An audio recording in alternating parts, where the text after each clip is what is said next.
itu tuh kayak kita bilang sebagai istri, sebagai ibu, sebagai dosen, sebagai mahasiswa S3 gitu kan ya. Rasanya kalau mikir itu udah mau nyerah aja kan gitu ya. Sedih gitu.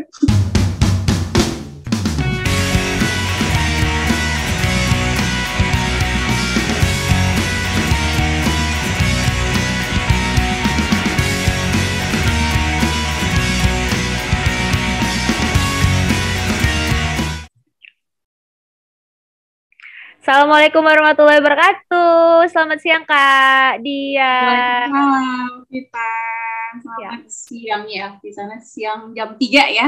iya. Kalau di sini jam 4. Udah lama banget ya kita nggak komunikasi kayak gini. Kira-kira udah berapa tahun?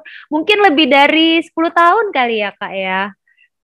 Iya, lebih ya mungkin ya karena selama ini kalau ketemu langsung nggak pernah. Yang ada kita tuh sering lihat satu sama lain di Instagram, IG ya, terus Mm-mm. di Facebook juga. Lihat kita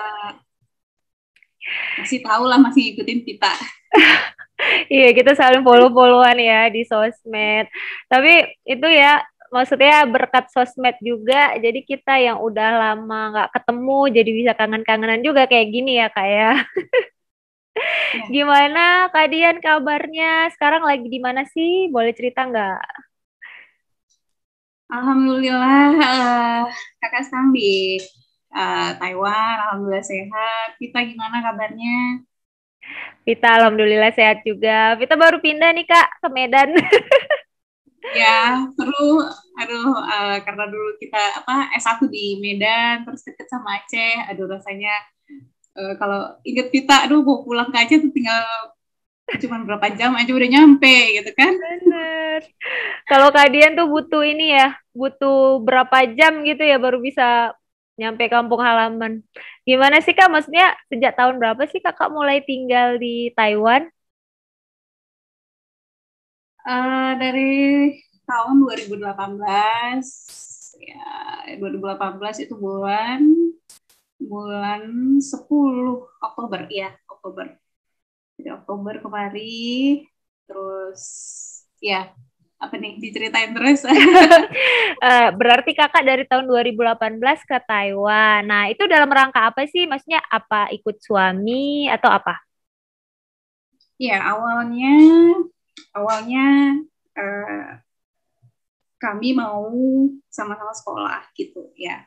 Sama-sama sekolah karena kita dosen, ya kita sendiri juga kan seorang dosen dan PhD student juga lah ya ini.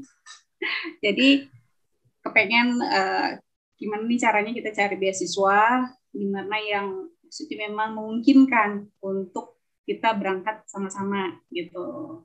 Kita bawa anak, kita ada kakak punya anak 3 perempuan, Wow. juga deket ya, dan nggak pengen buang-buang waktu. Maksudnya nggak pengen kehilangan bukan buang-buang waktu, maksudnya tuh nggak pengen kehilangan momen-momen mereka gitu ya. Walaupun nanti kita tahu kita sekolah tuh sama-sama sibuk, tapi ya pengen aja gitu ada yang nggak hilang gitu momen-momennya si anak ini tumbuh gitu.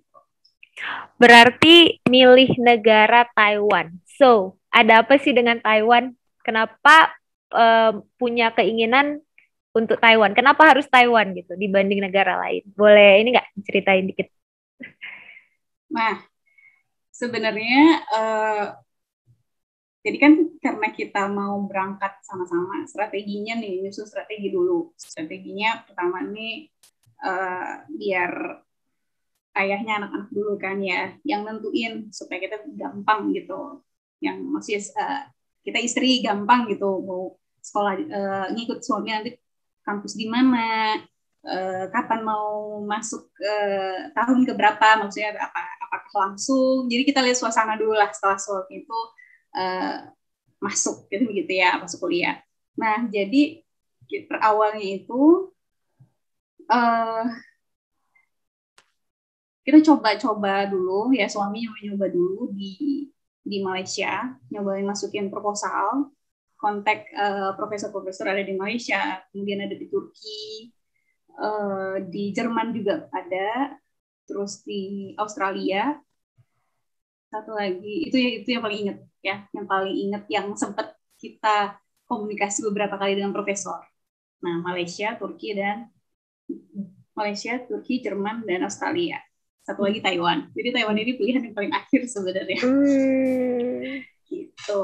Jadi ya nggak keterima atau ada mentok ya. Maksudnya mentok gitu. Mentok ada udah beberapa kali komunikasi terus mentok gitu.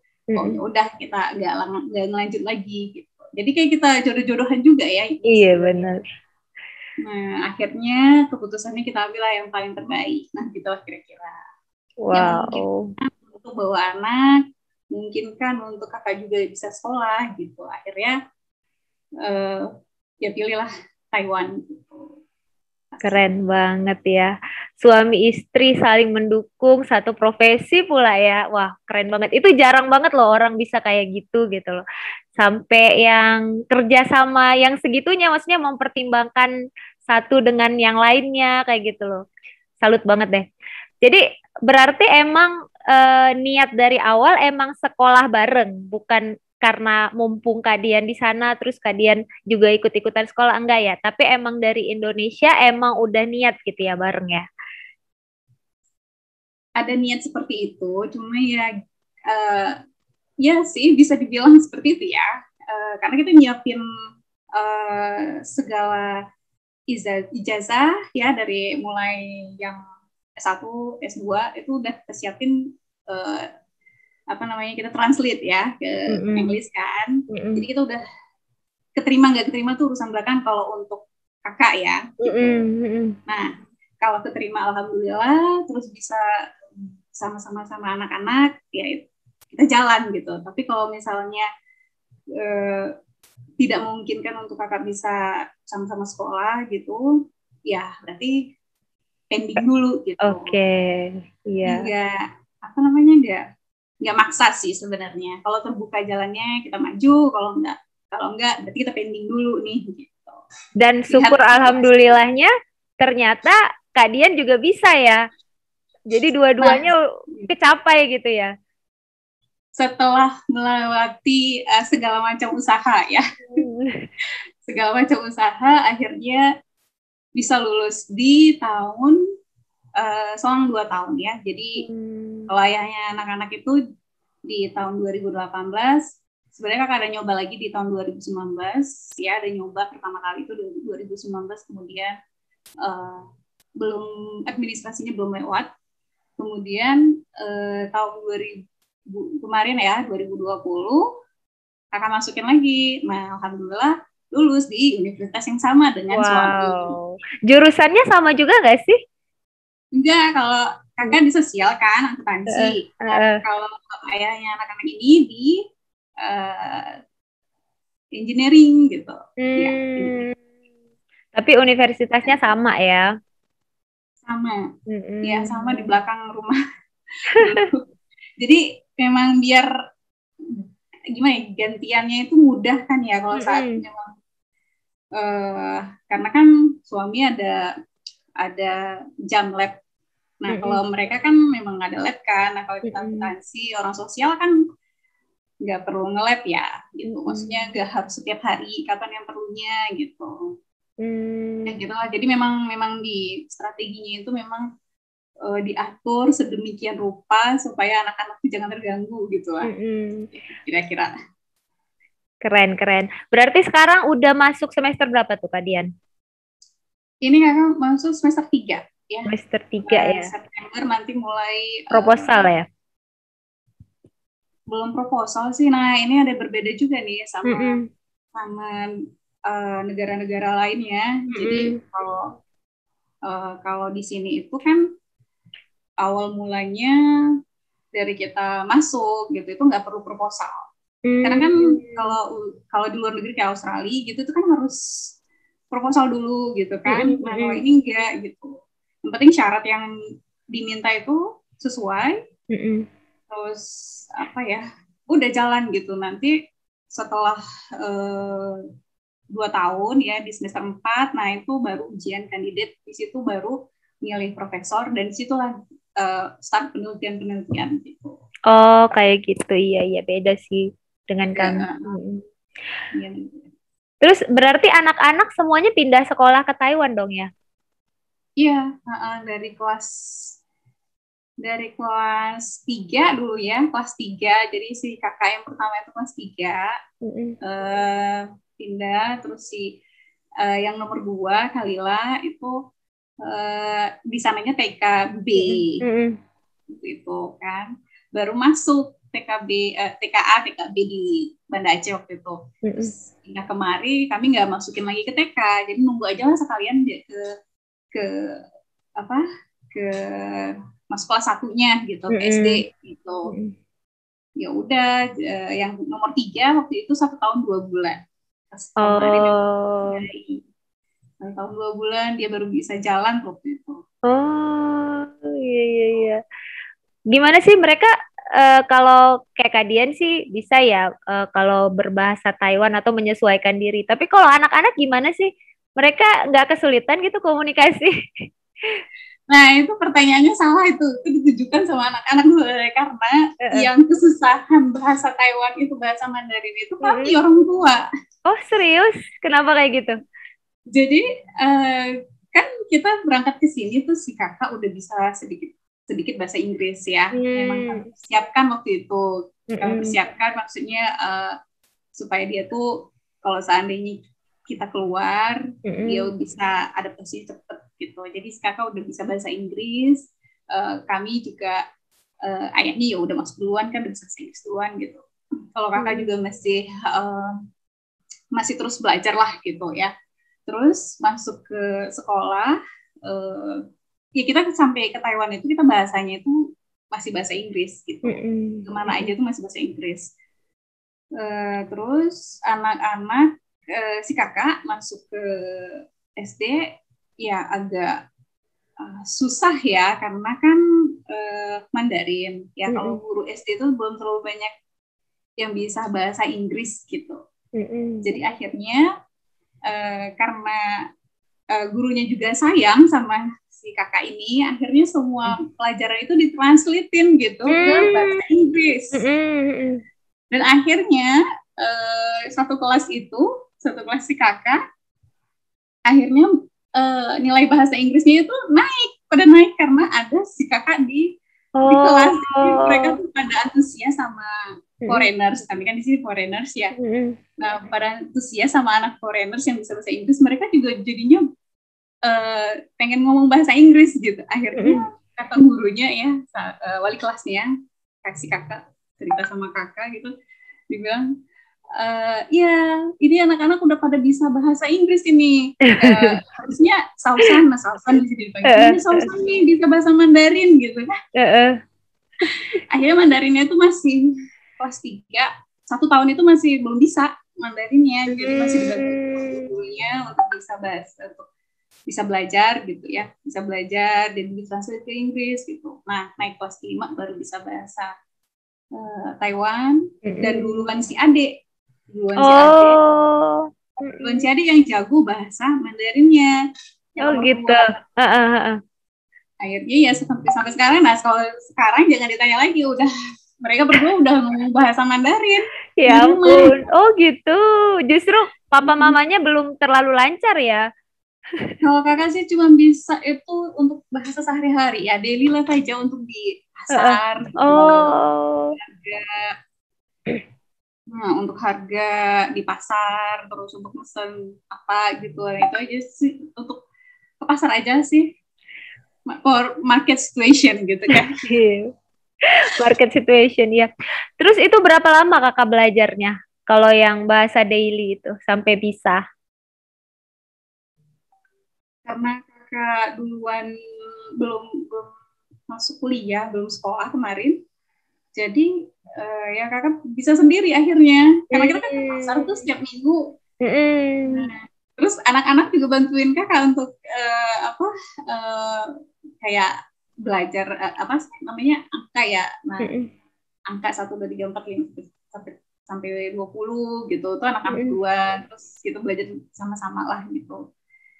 Udah mulai ya lebih tahu lagi waktu kakak masuk sekolah, kakak masuk kuliah. Nah, kakak masuk kuliah itu udah belajar di semester 1 ya. Dan Mandarin itu susah. Susah ya, iya sih emang. Susah Kayaknya susah apalagi banget. nulis. Iya, Karena kita karena kita dari kecil itu emang nggak dibiasain mengenal bahasa itu. Lain kalau Inggris kan, kita kan bisa iya. karena kita pernah gitu. Ibaratnya waktu kecil udah diajarkan gitu. Tapi kan kalau Mandarin, ibaratnya kita sama sekali buta gitu, kayak pakai bahasa Turki. Iya, Ya nah harus belajar begitu dulu. nyampe, Mm-mm. begitu nyampe di sini kita lah kan perlu ke Carrefour tuh, ya Mm-mm. kan? Duh, pusing gitu kan dengan angka-angka. Bukan angka-angka, maksudnya ya karakter Mandarin yang memang benar-benar Heeh, buta gitu kan. Jadi heeh. ya eh, ya susah deh. Ya kita selalu selalu apa translate gitu, Mm-mm, translate mm-mm, pakai translator apa dari HP gitu kan. Nah, mm-mm. gitu kita translate gitu. Kita mau belanja apa, nah satu lagi memang kita harus lebih aware kan, karena kita mau belanja kita harus tahu karakter Mandarin yang untuk non halal, non Hmm, halal mm, kan. mm, mm. Iya, Nah, iya, benar. itu jadi ya dari situ sih bisanya, dari kita translate sendiri-sendiri gitu kan, ngertiin sendiri-sendiri dari Mandarin ke Inggris. Ya udah akhirnya jadi udah tahu nih karakter, oh ini yang ini yang bisa kita belanjain, bisa kita makan gitu kan, terus Mm-mm. harga berapa gitu, terus hitungannya juga kalau di sini tuh nggak per kilo, per cin. Kalau Percin, icin itu heeh. ya per icin namanya. Mm-mm, Nah, mm-mm. satu icin itu sekitar 600 gram. Oh, gitu. Beda ya. Ininya Iya. ukuran beratnya itu ya berarti ya. Jadi kalau Hmm. kita di sana kan bilangnya per kilo gitu kan, Iya, kalau di sini benar. icin gitu. Oh, budayanya beda. Berarti benar-benar sama sekali harus adaptasi ya dari nol lagi kan. Harus belajar banyak. Tapi salut sih aku.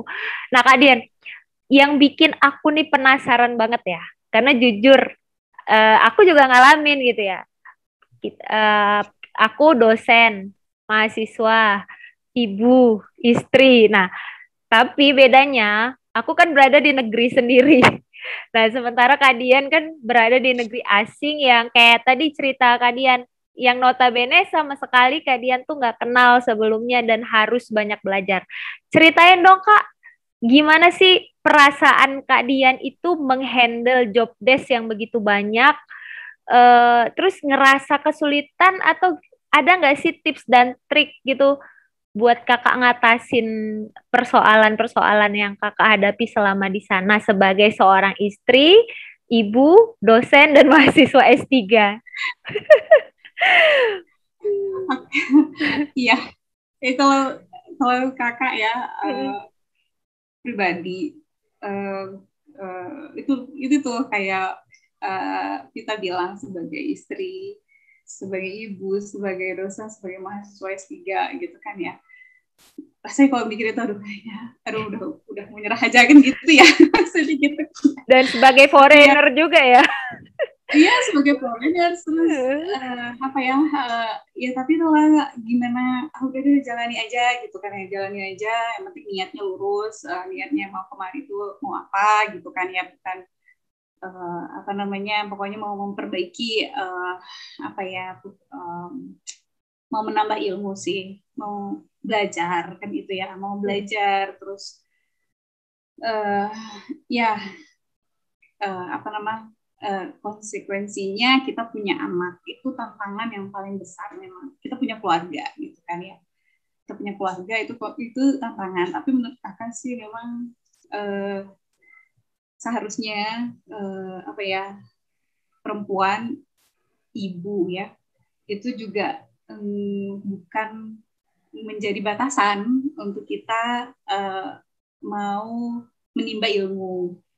Itu sih sebenarnya yang buat kuat kak gitu ya, karena kalau dibilang kayak kita jelasin gitu sebagai itu rasanya tuh nggak mungkin gitu, Yeah. enggak kan tuh nggak mau mikirin, maksudnya nggak kalau kalau ada yang bilang seperti itu rasanya langsung kok takut gitu gitu.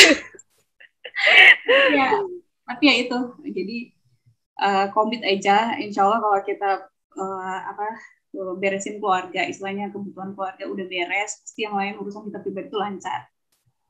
Nah itu dari kakak itu dari dulu S2 dulu waktu ngambil master di Indonesia dulu gitu juga. Di situ lagi baru selesai 6 bulan ya, ASI eksklusif yang nomor 2 gitu. Dan itu juga perjalanannya nggak mudah gitu. Ya, panjang nanti diceritain kalau di sini nggak bisa. Gak apa-apa. Jadi memang memang nggak mudah sih, dari master juga nggak mudah. Cuma ya karena memang niatnya kita mau nimba ilmu, terus kakak juga memang passion kakak juga di sini gitu. Udah nyoba passion kesana kemari, pengen ngajar gitu, pengen sesuatu yang bisa bermanfaat untuk orang lain gitu. Nah, di samping kita menjadi seorang ibu gitu, jadi kita bisa kita bisa manfaat ke orang gitu ya, tapi kita juga nggak meninggalkan status kita sebagai ibu di rumah gitu. Nah itu kakak pilih karena memang selama ini berjalan hanya dengan kakak sekolah inilah kakak tuh bisa tetap mendampingin anak-anak. Nah gitu, kakak bisa handle anak-anak juga gitu. Walaupun nggak mudah gitu, tapi kalau kakak lebih mau seperti ini, memang habis waktu di luar gitu. Dan sampai saat ini alhamdulillah bisa kakak atur gitu. Bisa kakak atur antara di rumah sama di luar gitu. Jadi ya gitu. Jadi memang nggak mudah, tapi insya Allah kalau niatnya lurus, insya Allah semuanya cuman kita mau biar jadi bermanfaat. Terus rasa ilmu kok kayaknya nggak cukup, maksudnya nggak cukup, mungkin gimana ya rasanya. Oh ini kemarin udah dari S2 kemarin, dari master, terus ketemu pembimbing yang terus gimana ya, kasih inspirasi ya untuk kakak gitu, kasih inspirasi untuk kakak, kamu nih kamu harus lanjut nih katanya gitu, lanjut keluar negeri ya kata pembimbingnya. Sekarang pembimbing udah meninggal ya, baru meninggal karena sakit ya, beliau waktu itu di Bahrain. Terus kakak tuh sampai sekarang masih berhubungan baik sama pembimbing kemarin ya, baru meninggal gitu. Nah jadi beliau lah yang ngasih support ke kakak sebenarnya, ngasih support ke kakak, kamu masih muda, bilang gitu, ayo berjuang gitu, berjuang. Aduh, saya nggak, waktu itu kakak cuma bilang saya nggak sanggup ngejar skor English gitu. Jadi saya mau ngambil di dalam aja gitu, kepikiran ke Bandung, ke Unpad gitu. Nah ya gitu, tapi ya akhirnya ya karena suami udah kesini ya mau nggak mau kan, mau nggak mau ya udah di sini kakak tempa lagi. Nah menariknya ya semua tuh Allah ya yang ngasih jalan. Kakak ketemu sama Taiwanese ya, orang Taiwan di sini, Muslim pula. Suaminya itu Sri Lanka. Terus mereka punya English Center.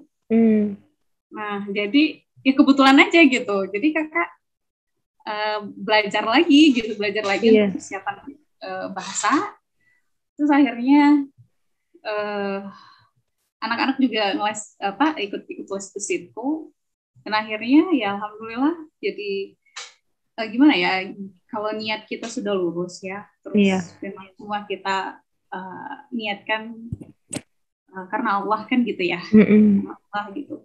Kita udah tahu hadis-hadis ya untuk ilmu ya kan, dari ayunan sampai ke yang lahat kan, ada hadisnya. Terus dan kan ya udah jalan gitu, dan ya dibuka aja jalannya sama Allah gitu, ketemu sama Muslim Taiwan, mereka punya bahasa. Terus anak-anak juga, beliau ini juga yang sangat berdampak, yang bantuan untuk anak-anak, maksudnya untuk belajar bahasa, Inggrisnya diperkuat, kemudian Mandarinnya dikenalin gitu. Jadi ya semuanya tuh karena Allah lah, kita nggak tahu kan, karena kita kesini tuh cuma lillahi ta'ala aja, terus udah gitu. Dan ketemu gini, dan akhirnya kita bisa gitu. Dan mereka juga membantu kakak juga, karena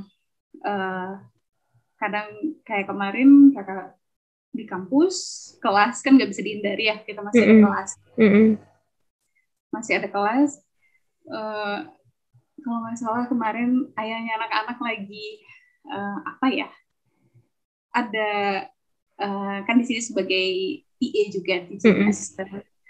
Nah, ngajar juga gitu. Akhirnya kakak tuh masih ada di kelas dan akhirnya dijemput sama teman yang Taiwanese ini. Jadi dijemput dari sekolah maksudnya dan dibawa ke tempat lesnya mereka. Jadi ya itulah kalau niat kita, insya Allah lah ya. Kadang-kadang kakak ngomong kayak gini juga suka kakak jelasin ke anak-anak juga kalau lagi ngajar gitu. Bahwa kalau misalnya kita mau sesuatu niat karena Allah, udah jalan aja gitu. Nanti insya Allah kalau makasih jalan gitu aja sih.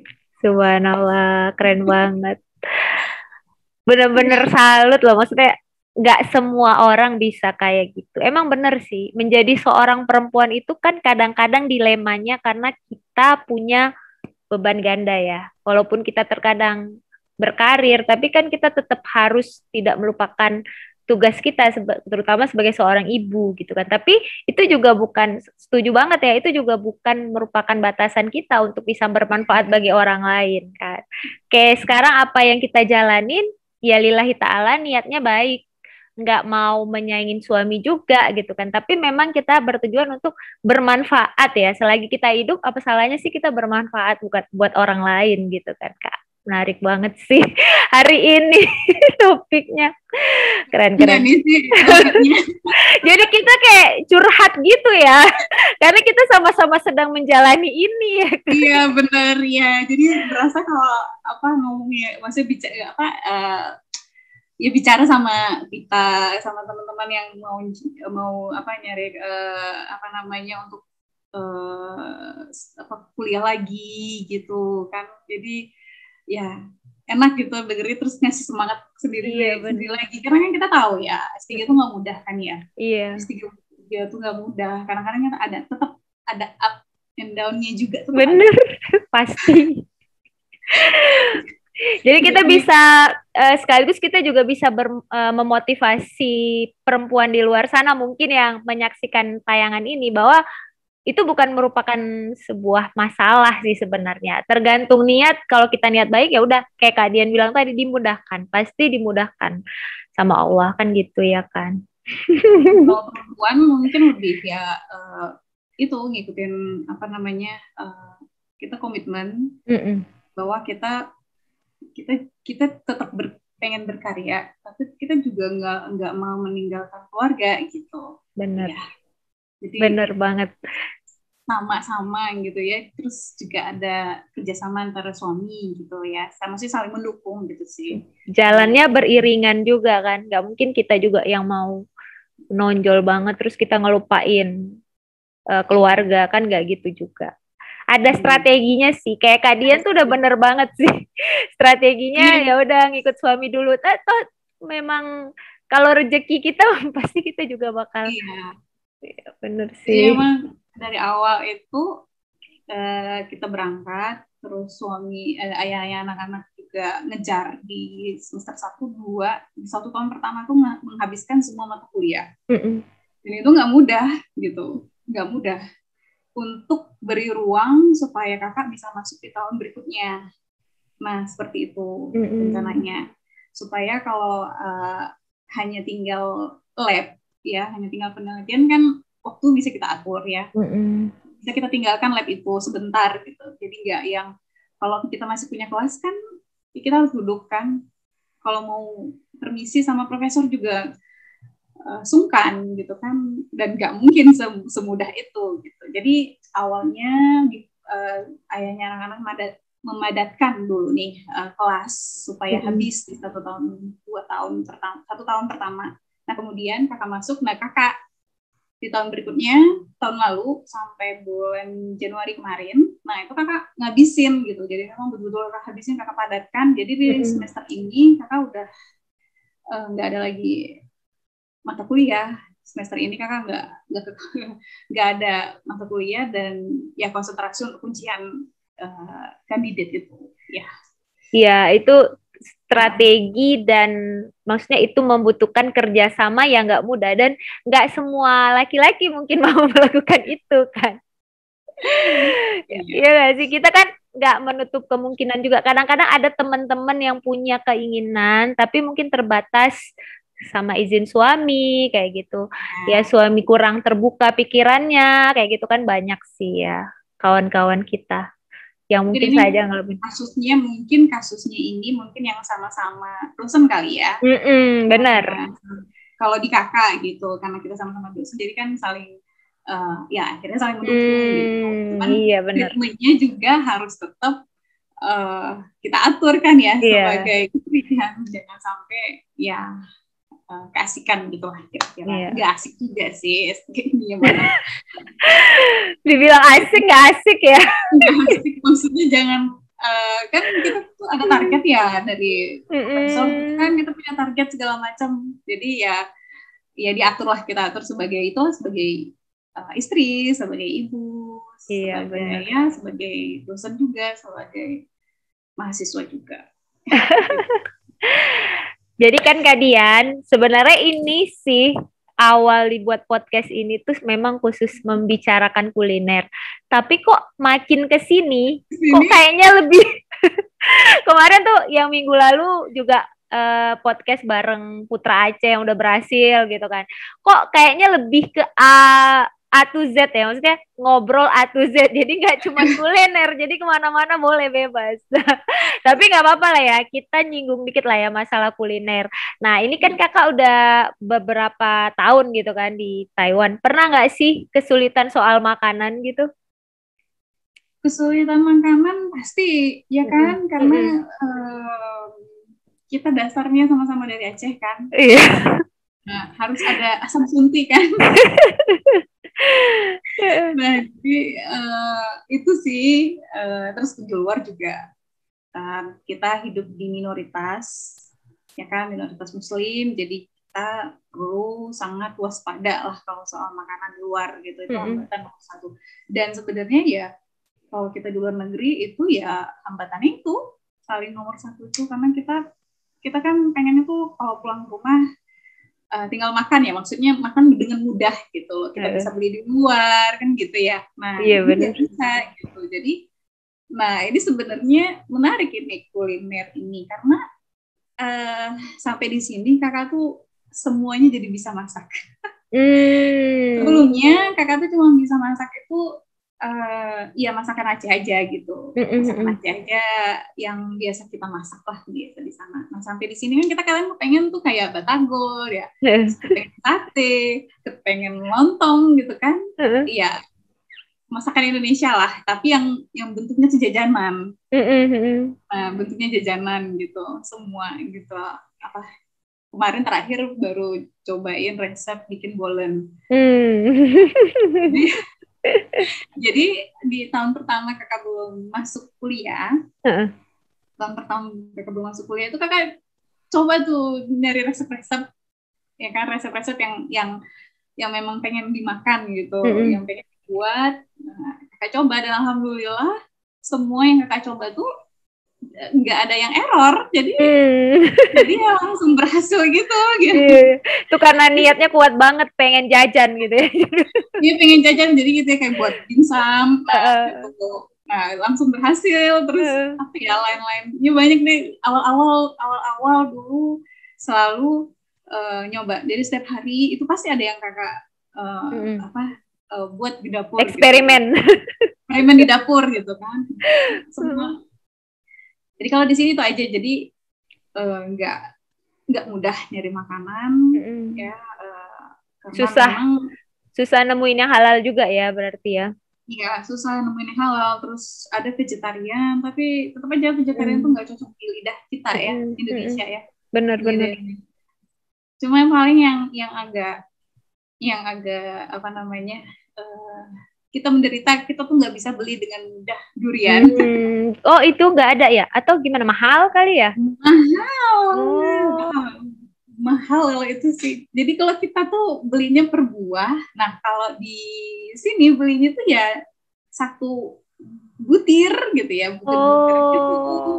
lebih mahal. Jadi kayak kemarin tuh sekitar 6 butir ya atau 5 butir itu sekitar di sini 200 NT dollar. Jadi kalau di sana sekitar 100 ribuan. Lima butir aja. Oh, 5 butir. Mahal banget ya. Iya, 5 butir. Jadi itu aja yang nahan-nahan gitu.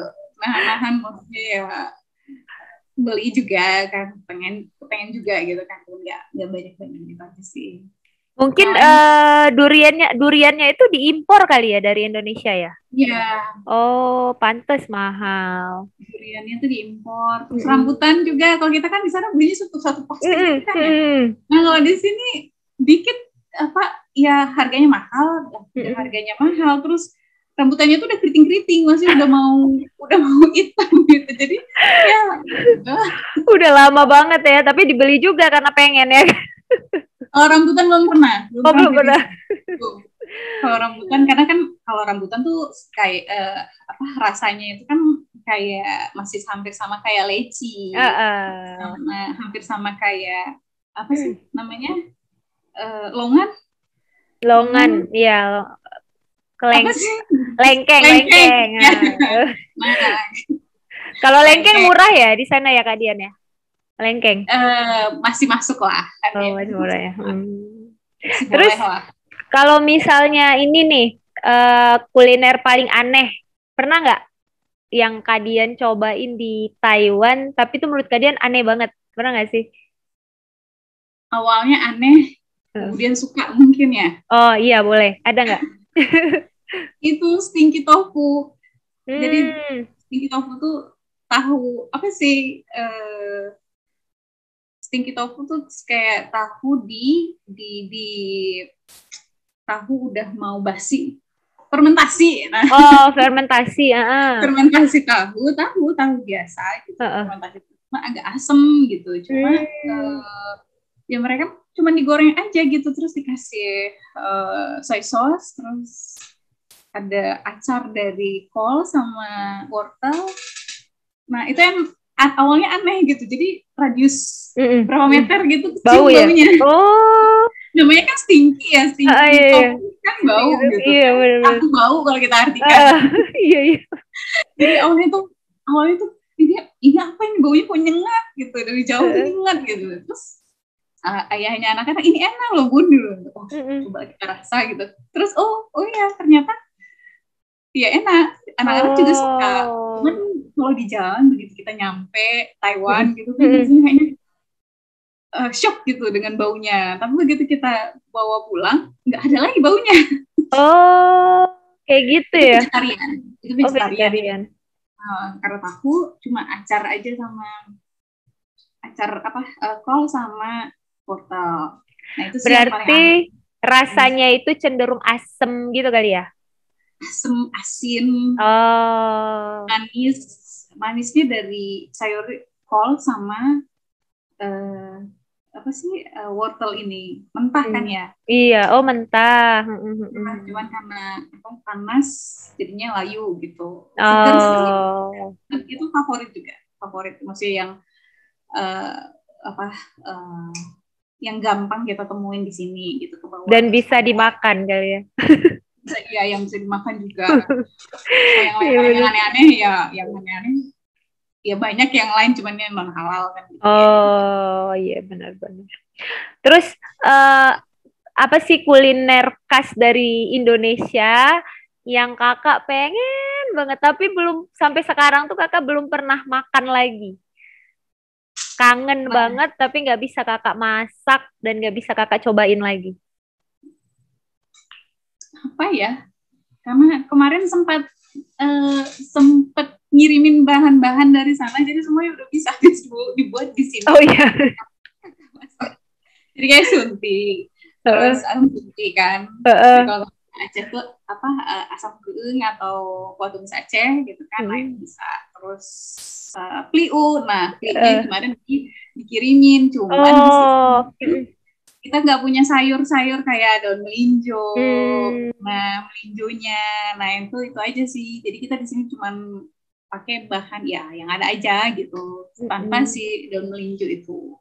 Gitu. Berarti sudah terapa ya? Terus apa ya, sampai saat ini apa ya yang kepengen ya, yang kepengen banget itu dari sini itu apa ya, ayam KFC aja paling kayaknya. Emang di sana nggak ada ayam KFC? Nggak halal kan ya? Oh, nggak halal ya. Beda ya berarti dengan di Indonesia, disesuaikan juga kali ya. Mungkin di sana jualnya ada jual semacam baconnya gitu ya kali ya. Iya, campur. Memang Heeh. lebih ke nyampur sih, lebih ada ada baconnya, iya. Jadi memang Hmm. kita nggak bisa. Udah kakak pastiin juga gitu. Paling itu sih Hmm. yang kalau Kangenin ya. makanan, kalau tradisionalnya alhamdulillah udah bisa, kayak Hmm. martabak apa, bangka apa sih ya, martabak kan, Martabak martabak. bangka. Nah, Mm-mm. ya itu udah bisa juga, jadi ya yang Oke. paling dikangenin Mm. anak-anak kali, KFC, ayam KFC. KFC ya. Tapi kan kalau ayam KFC bisa bikin sendiri sih ya di rumah ya. Ya, Nggak terlalu susah. Mm-mm. Tapi yang tapi nggak penting mirip kayak ya, apa? nggak mirip ya, rasanya mirip nggak sih?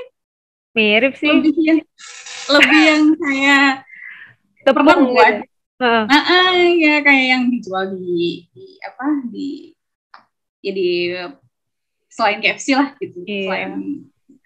Mungkin mereka punya bumbu rahasia yang nggak boleh dikasih tahu. Belum ketahuan ya, belum Iya bocor, bener. belum bocor Belum bocor, bener. resepnya. Iya bener.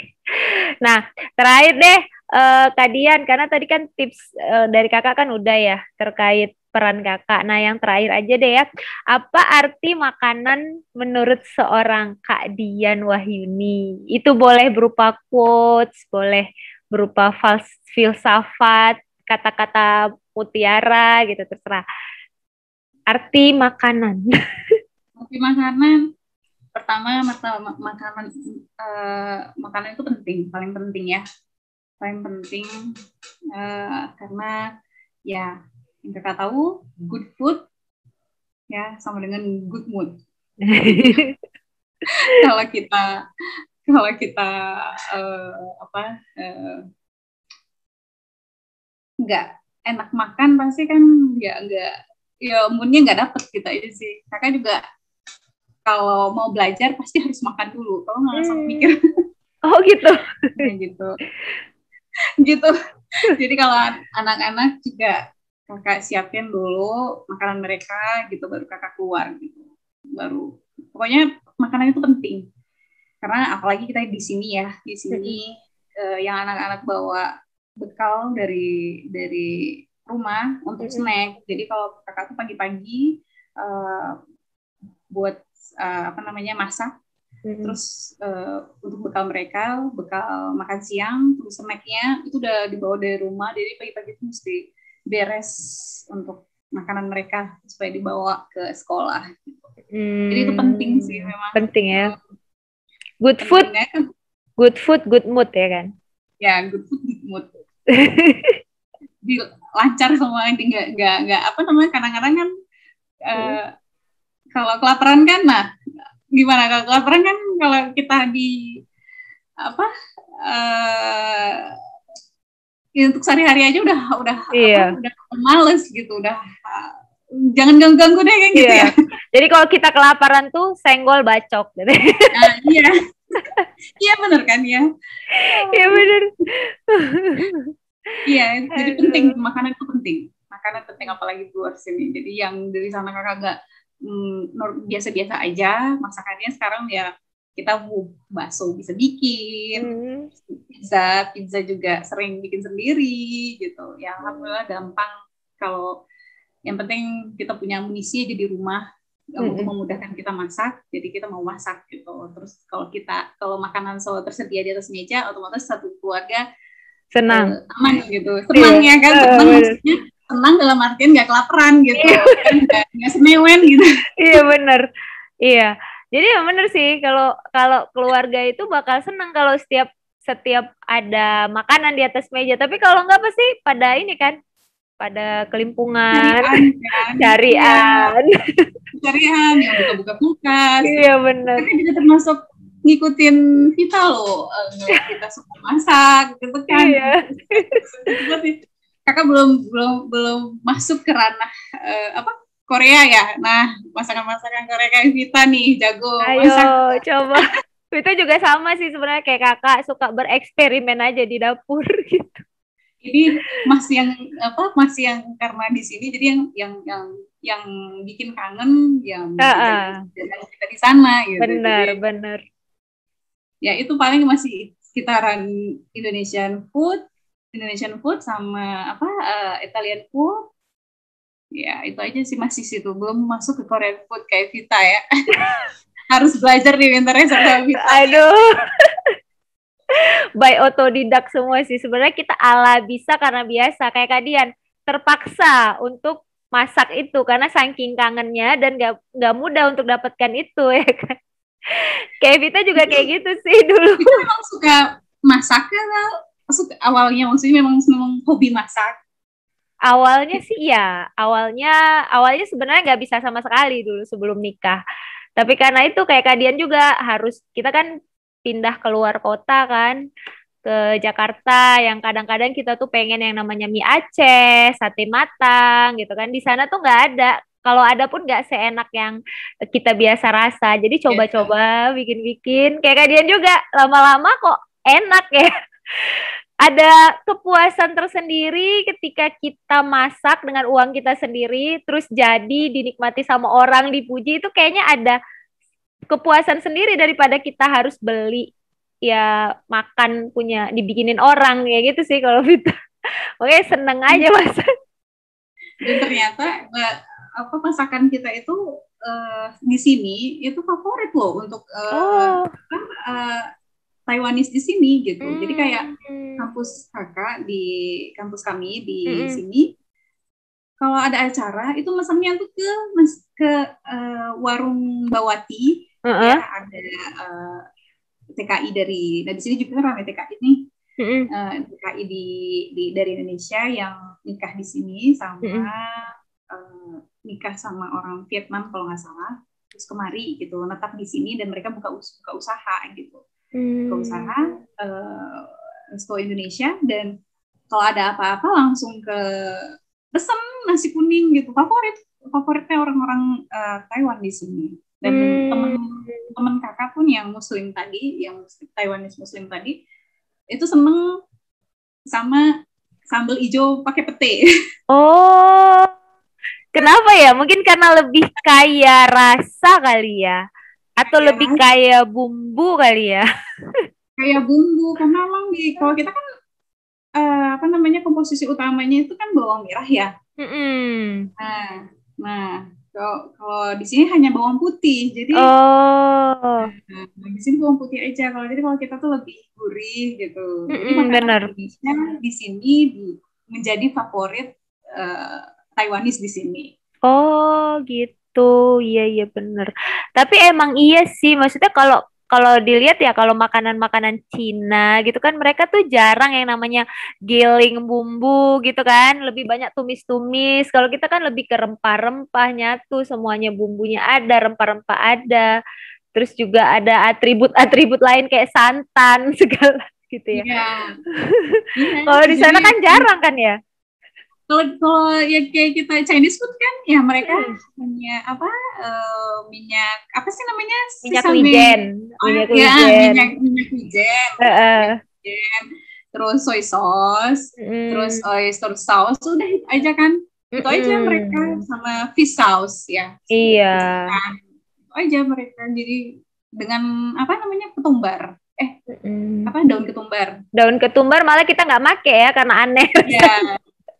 Kita lebih ke daun sop kan ya. Iya.